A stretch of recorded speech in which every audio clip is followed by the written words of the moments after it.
Hello guys, ഇന്ന് ഞാൻ ഇവിടെ ഉണ്ടാക്കിയിരിക്കുന്നത് പാൽക്കപ്പയും ചിക്കൻ കറിയാണ്. അതിൻ്റെ കൂടെ കട്ടൻ ചായ. നമുക്ക് ആദ്യമായി പാൽക്കപ്പ നമുക്ക് നോക്കാം. പാൽക്കപ്പ ഇതാണ് പല ചൂടുള്ള പാൽക്കപ്പ. അതിനുശേഷം അടുത്തായി നമുക്ക് ചിക്കൻ കറി നോക്കാം. ഇതാണ് നാടൻ ചട്ടിയിൽ ഉണ്ടാക്കിയ ചിക്കൻ കറി. ഇത് നമുക്ക് പാൽക്കപ്പ എങ്ങനെ ഉണ്ടാക്കി പരിചയപ്പെടാം. ആദ്യമേ നമുക്ക് ആവശ്യത്തിന് കുറച്ച് കപ്പ എടുക്കുക.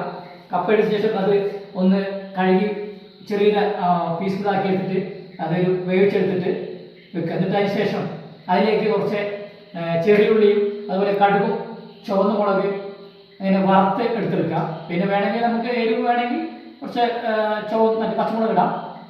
അതിന് ശേഷം നല്ലോണം ഇളക്കിയെടുക്കുക. ഇളക്കിയെടുത്തതിന് ശേഷം അതിലേക്ക് കുറച്ച് തേങ്ങാപ്പാലും കുറച്ച് ഒന്നാം പാൽ രണ്ടാം പാൽ അങ്ങനെ ഉണ്ട്. അത് ആവശ്യത്തിന് തേങ്ങാപ്പാൽ ഒഴിക്കുക. എന്നിട്ട് വരട്ടി ഇതുപോലെ നീരെടുക്കുക.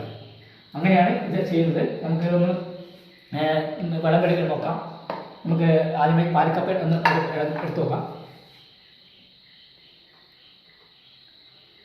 ഓക്കെ, ചിക്കൻ കറി വിളമ്പാം.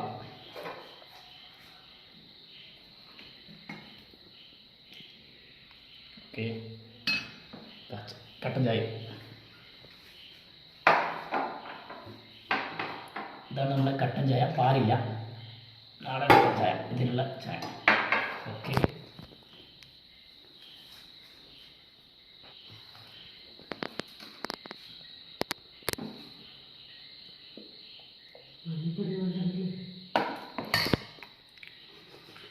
ഇതിലേക്ക് മഞ്ഞൾപ്പൊടി ആവശ്യമില്ല. എന്തായാലും നമുക്കത് ടേസ്റ്റ് ചെയ്ത് നോക്കാം.